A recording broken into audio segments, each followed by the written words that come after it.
De los presidentes del G8 que sigue esta semana. Y en esa primera parte del programa vamos a estar con Fernando Sánchez Salvavera, que ha sido, Fernando, ¿cuántos cargos has tenido tú? ¿Cómo te presento? Ex ministro de Energía y Minas, director de la CEPAL. A esta edad ya uno no tiene currículum sino historia, dice. Bueno, con una gran historia. Entonces vamos a conversar con él sobre varios temas. El simposio del oro se realizó la semana pasada en Lima. Tuve la oportunidad de estar un día, hubo exposiciones interesantes.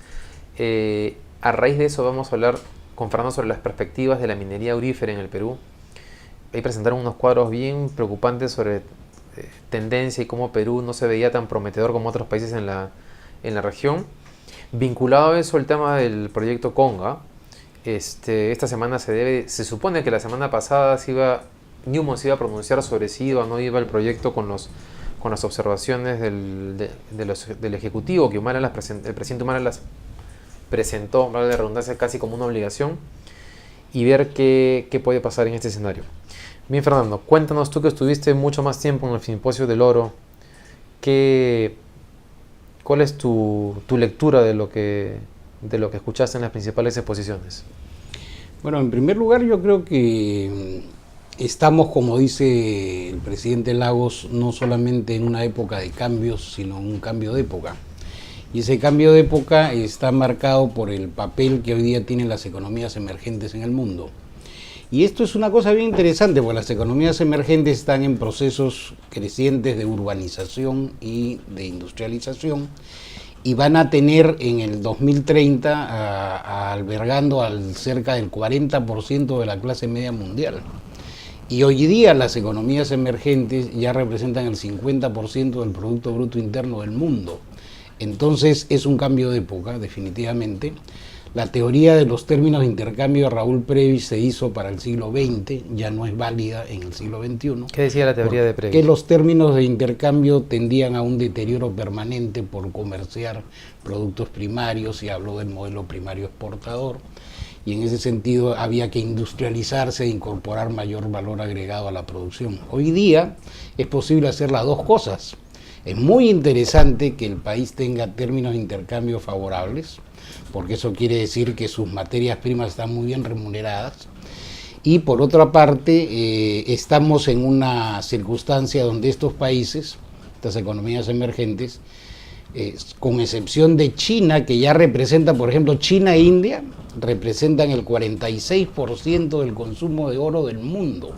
Son grandes consumidores de oro y la China es el primer productor de oro del mundo también. Entonces, ¿se imaginan ustedes esta clase media china comprando joyería de oro, digamos? Que de hecho está pasando, ¿no? Que de hecho está ocurriendo, aunque la joyería como parte de la demanda de oro está a la mitad del año 2000, estamos en unas 1.300 toneladas anuales para joyería en el 2011, y en el 2000 estábamos en 2.200 toneladas. ¿Y esa caída qué se debe? Por el deterioro de la capacidad adquisitiva en las economías desarrolladas, digamos, ¿no? Entonces, este es un fenómeno muy interesante, y en el caso de la China ya representa más del 30% del consumo mundial de todos los productos mineros, casi el 40% del consumo de refinado de cobre. Entonces están desarrollando su capacidad energética que demanda cobre, sus comunicaciones que demandan cobre. Entonces los tres productos más buscados tienen que ver con el prestigio, en el caso del oro, que es una satisfacción tener joyería de oro, pero también con la tremenda inestabilidad financiera internacional. La demanda de oro para inversión, o sea, para preservar el poder del dinero que uno tiene, está aproximadamente por encima de las 3.000 toneladas anuales, y esto era 600 toneladas en el año 2000. Es decir, en la medida que haya una gran inestabilidad, es curioso, una gran inestabilidad financiera en las economías desarrolladas, va a crecer la demanda de oro para inversión, y en la medida que se reactiven las economías emergentes y que vayan creciendo cada vez más, vamos a tener una fuerte demanda de oro para joyería. Entonces es un círculo virtuoso. Estamos en realidad, a mí me preocupa cuando se dice que el Perú es un país minero. Claro, yo dije en el simposio del oro, es un país minero de renta minera pequeña. Tenemos una renta minera anual de alrededor de 10.000 millones de dólares de renta, o sea, ingresos menos costos. Chile tiene 27.000 millones de dólares, Brasil tiene 45.000 millones de dólares. Ya no nos comparemos con Australia, menos con Canadá o Estados Unidos, o sea, lo que están por encima de los 85.000 millones de dólares de renta minera anual. Lo que estás diciendo en el fondo es que somos un país potencialmente minero. Exacto, somos un país potencialmente minero. La minería, sin embargo, dentro de esta pequeña participación que tenemos en el mundo minero, fíjate, el mercado mundial de minerales es de alrededor de 400.000 millones de dólares al año y el Perú exporta 27.000 millones nada más, o sea, no somos una gran potencia minera en ese sentido, o sea, entonces nuestra participación puede ser mayor y ese es el tema, o sea, nunca han habido las posibilidades para crecer de la economía peruana como las que en estos momentos se presentan. La minería es un puntal de crecimiento indudable y es la única actividad. Yo estaba revisando la estadística del Ministerio de Energía y Minas y me encuentro que en Cajamarca, a pesar de todos los líos del señor Santos y de las organizaciones, se han invertido entre enero y marzo más de 260 millones de dólares. ¡Caramba! Eso se invertía anualmente en el Perú en minería hace 15 años. Entonces, en minería se ha invertido 260 solamente millones. En Cajamarca, es decir, en los 3 primeros meses del año la inversión minera supera los 1.000 millones de dólares. El año pasado ha sido 7.000 millones de dólares. Entonces, ¿qué es lo interesante de esto? Que la minería está fuera de Lima y consecuentemente estamos frente a un boom de inversiones en las regiones más deprimidas del Perú. Apurímac, Cajamarca, Cusco, etcétera, y la minería además está en zonas de extrema pobreza. Entonces, eso es lo que hace compleja la gestión de un proyecto minero, es decir, cómo se viene a extraer una gran riqueza en medio de pobreza, ¿no? Pero Claro, porque a tu afirmación, alguien podría decir, diablos, si con lo que tenemos el país está así de convulsionado, imagínate, claro. ¿Cómo sería el país si realmente extrajésemos todo ese potencial minero? Claro, lo que pasa es que ha habido en primer lugar, yo creo que el Perú no tiene un discurso minero y hay que propiciar un gran debate nacional para que, como en el caso de Chile, que Allende dijo que el cobre es el pan de Chile y nadie discute, la derecha chilena sigue creyendo que el cobre es el pan de Chile. No ha privatizado ninguna empresa el señor Piñera, por si acaso, sigue habiendo con la Corporación del Cobre, la Empresa Nacional de Petróleo sin tener una gota de petróleo, etcétera, ¿no? Entonces, creo que necesitamos construir un discurso en el que quede claro el papel de la minería y el futuro del Perú es muy promisorio con la minería. Ahora, segundo tema en ese debate, reconocía la importancia de la minería y la gran oportunidad que nos brinda la economía mundial. Es decir, bueno, ¿qué hacemos con la renta minera y cuánto de renta minera debe tener el país? Ya dimos el debate de la renta minera con motivo del impuesto de las sobreganancias y el cambio de la regalía. Pero la pregunta es, ¿en qué gastamos la renta minera? Esa pequeña renta minera, entre comillas, comparada con Chile, ¿no? Chile puso un impuesto a las sobreganancias para desarrollar investigación tecnológica. Nosotros no hemos hecho eso para desarrollar investigación tecnológica. O sea, digamos, el tema es qué capacidades humanas generamos con la renta minera. Ese es el punto de fondo.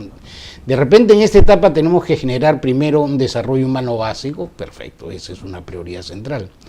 Pero los grandes enemigos de la pobreza, en general, los grandes enemigos de los pobres, son los maestros que no quieren capacitarse, porque la única manera de generar movilidad social es generando una buena educación. Entonces, uno se pregunta, bueno, hemos dado un debate educativo consistente en el país, discutamos rentas, de dónde sacamos las rentas, y discutamos después sobre educación, son dos prioridades. Hay un tercer tema que gracias a Conga ha salido a la luz, o sea, hace un tiempo nadie hablaba de los recursos hídricos en las zonas altoandinas y ahí estaban pobres los campesinos pagando las consecuencias cuando habían lluvias muy pronunciadas y pagando las consecuencias de las sequías. O sea, ¿no? Nadie se preocupó de ellos. Hoy día resulta que aparece el tema de las cabeceras de cuenca. Bueno, discutamos cómo vamos a regular la gestión de los recursos hídricos en las zonas altoandinas para la inclusión social.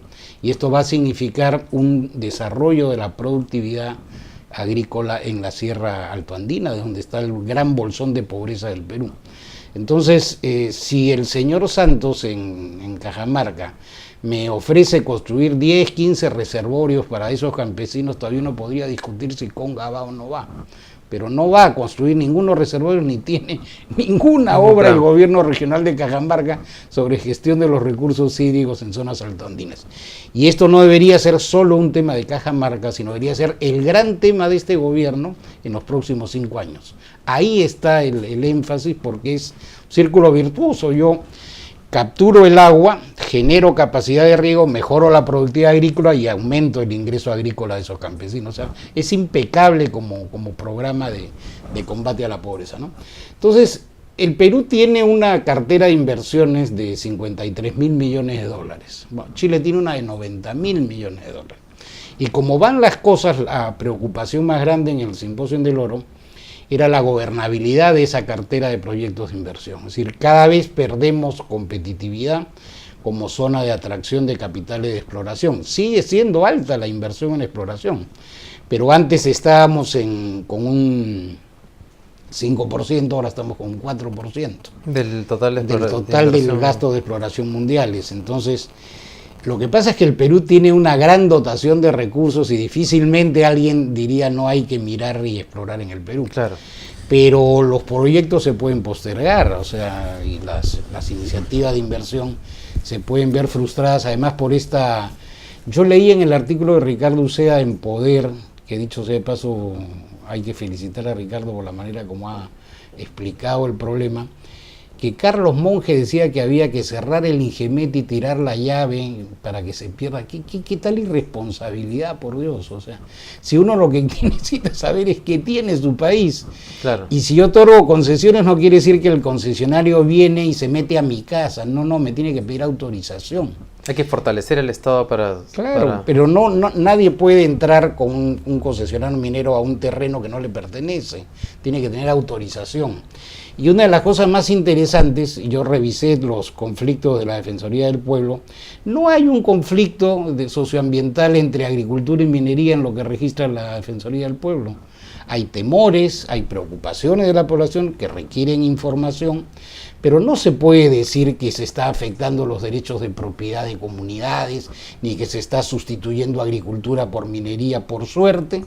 En una zona como la de Conga, por ejemplo, ahí no sale nada, ahí ni siquiera hay una riqueza, digamos, biológica significativa, ¿no? Entonces, eso es importante. Ahí hay un pajarito que se llama Chinalinda que iba a la zona y que ya no va tampoco porque no tiene que comer en la zona. Entonces los campesinos cuentan, la Chinalinda no llega, ni siquiera la Chinalinda, dicen, pues acá hay solamente pobreza. Entonces, cuando se habla de afectar la minería en Cajamarca, en realidad se está perjudicando a un amplio sector de la población que puede ser el beneficiario, ¿no?